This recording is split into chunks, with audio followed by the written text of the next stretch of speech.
Om Sai Ram, my sweethearts. Om Sai Ram. This is a story of a little boy who was studying in a school in the village, and they were. This is from the Bhagvatham, so obviously we're talking about old time scriptures and a different story. We're not talking about a regular modern day school. So mostly the teachers in the schools were all Brahmins, and they would just come and teach, and nobody would charge for teaching. As a rule, they would just come and give vidya, share vidya, and in return the students would off and on bring whatever they could for the teachers, more like an energy exchange. And there was a big celebration coming up one day in school. So the principal announced that he would like, and lots of guests were also expected, and lots of teachers were going to be there. So he told the students that please tell me what can each of you commit to bring.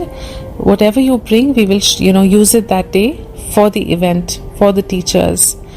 So all the students committed. Somebody said we will bring so many quintals of rice, and somebody said I will bring wheat and lentils and vegetables and abundance. Children were ready to bring, all good families.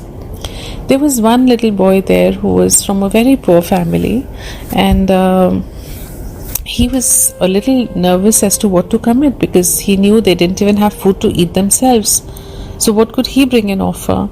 So he told the teacher, can you give me a day so I can go and ask my mother what can we bring, and I'm not sure, teacher. So the teacher told him, no problem, you tell me tomorrow. The kid went home and he told his mother that I need to take something, mother, but we have nothing. So mother said, child, we have nothing, but we have Krishna, and Krishna does not let anyone stay empty handed. Why don't you ask Krishna to give you something, and that will surely be blessing and abundance. So the child said, okay mother, but where do I find Krishna? So mother said, just go into the woods in silence and seek him, and I've heard he never lets you down, he will come. So the child, not knowing much, just went into the forest, and when there sat, closed his eyes and kept chanting Krishna's name and invoking him. Krishna, please come, I need you. Krishna, please come. And the child's innocence, his love was so pure that Krishna appeared and said to him, what do you want, child?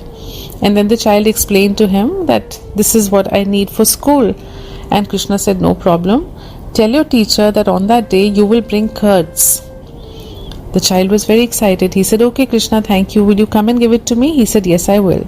So the child went back to school next day and told his teacher that the curd will be given by me. The teacher was thrilled because that was a very special item. They really needed it also. So finally the day of the main event came, and all the children had brought in their stock of food and rations and grams and everything. And this little boy went back to the forest looking for Krishna, and Krishna came and handed over a small quart of curd to him. Quart is a quarter kilo, a small little vessel, tiny one with the mud vessel with curd in it. And he said, go give this to your teacher. The child was really excited, he had something to take. So he went to the teacher and offered it to the teacher and said, with lots of love, teacher, I've brought this curd for you. The teacher was so angry. He said, what is wrong with you? You said you would supply curds for today. This is what you had said. This is not even enough for one person, and we have so many people coming. So the teacher started shaking with anger and shouting. And in that, what happened is he spilled over the curd. And much to his surprise, he looked down at the floor that, oh my God, now whatever was there has also dropped. And then what does he see? The vessel was still in his hand and it was full, but the curd was on the floor. So he once again spilled that curd on the floor, and the vessel again topped up and became full. And that is when he understood that this is not material wealth, this is spiritual wealth. It's never going to finish. As much as you take out of it, it will keep getting filled up. So that, my dear darlings, is the lesson for today. And actually, when I read the story, why I wanted to share with you is because I immediately went back to the Sai Satcharita and related it with what Baba says.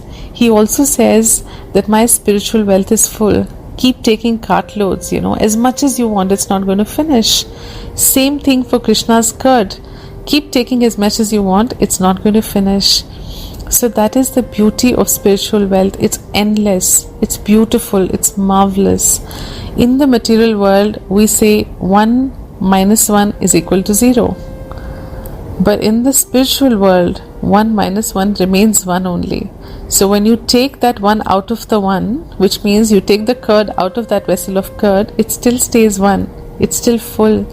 And that is why in this life, in this journey, it is so important that we should have spiritual fullness, because material fullness is not going to go with us, is not going to make any difference in our lives, but the spiritual fullness is going to make a huge difference. That just kind of reminds me of this bhajan by Das Kanu. I hope I can get the lines right now suddenly, abruptly.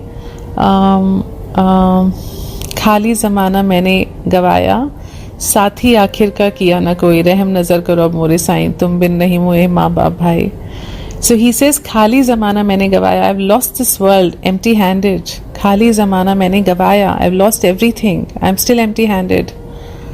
साथी आखिर का किया ना कोई, I've taken no friend in the end who will accompany me to the other side. साथी आखिर का किया ना कोई, रहम नज़र करो अब मोरे Sai. So he's asking Baba for mercy because he's not accumulated what he should have. His hands are empty. So if we keep working on accumulating the material wealth, ultimately 1 minus 1 is going to be 0 for the material wealth for sure.